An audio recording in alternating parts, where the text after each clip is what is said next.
যুক্তরাষ্ট্রের president Donald Trump ও ইউক্রেনের president জেলেনস্কির প্রকাশ্যে বাকবিতণ্ডা বিশ্ব রাজনীতিতে আলোড়ন তুলেছে। এই ঘটনার জেরে যুক্তরাষ্ট্র ইউক্রেন সম্পর্কের অবনতি এবং ইউক্রেনের খনিজ সম্পদ নিয়ে আসন্ন দ্বিপাক্ষিক চুক্তি বাতিল হয়েছে, যা দেশটির অর্থনীতি ও নিরাপত্তার উপর দীর্ঘমেয়াদী প্রভাব ফেলতে পারে। বিশ্লেষকরা মনে করছেন, এই ঘটনাটি ন্যাটোর ইউরোপীয় সদস্যদের সঙ্গে যুক্তরাষ্ট্রের আরও একটি সংকটের ইঙ্গিত দিচ্ছে। বিশেষ করে ট্রাম্প প্রশাসনের রাশিয়ার প্রেসিডেন্ট ভ্লাদিমির পুতিনের সঙ্গে সম্পর্ক জোরদারের চেষ্টা পশ্চিমা সামরিক জোটের জন্য উদ্বেগজনক।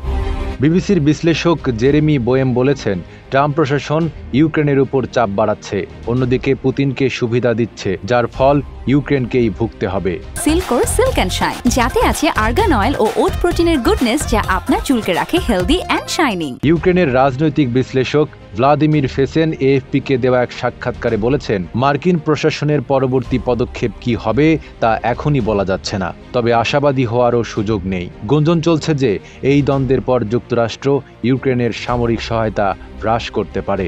এর ফলে ইউক্রেন যুদ্ধক্ষেত্রে আরও দুর্বল হয়ে পড়বে, যা ন্যাটোর জন্য অস্বস্তির কারণ হবে।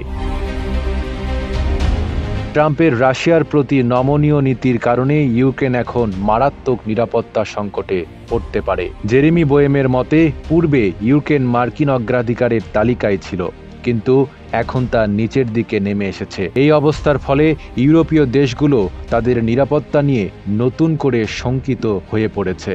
ইউক্রেন মনে করে তারা জাতীয় অস্তিত্ব রক্ষার জন্য যুদ্ধ করছে। জেলেনস্কি বারবার যুক্তরাষ্ট্রের কাছ থেকে সামরিক ও কৌশলগত নিরাপত্তার নিশ্চয়তা চেয়েছেন, কিন্তু ট্রাম্প প্রশাসনের সাম্প্রতিক অবস্থান সেই প্রত্যাশার বিপরীত যাচ্ছে। ব্রিটেনের রাজনৈতিক নেতা নাইজাল ফারাজ এই প্রকাশ্য বিতর্ককে দুঃখজনক বলে উল্লেখ করেছেন। সামরিক বিশ্লেষক মাইকেলো বিয়েলিয়াসকোভ বলেছেন, এখন সবচেয়ে গুরুত্বপূর্ণ প্রশ্ন হল যুক্তরাষ্ট্রের সঙ্গে ইউক্রেনের সম্পর্ক কিভাবে পুনর্গঠন হবে।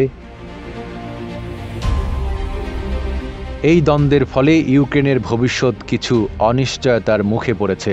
যুক্তরাষ্ট্রের সামরিক সহায়তা কমে গেলে ইউক্রেনের যুদ্ধ প্রচেষ্টা দুর্বল হতে পারে। ন্যাটো ও ইউরোপীয় মিত্রদের ওপর নির্ভরশীলতা বাড়তে পারে। রাশিয়া এ সুযোগ নিয়ে ইউক্রেনের ওপর আরও কঠোর হতে পারে। আর অর্থনৈতিকভাবে দুর্বল হয়ে পড়লে ইউক্রেনকে কৌশলগত ছাড় দিতে হতে পারে।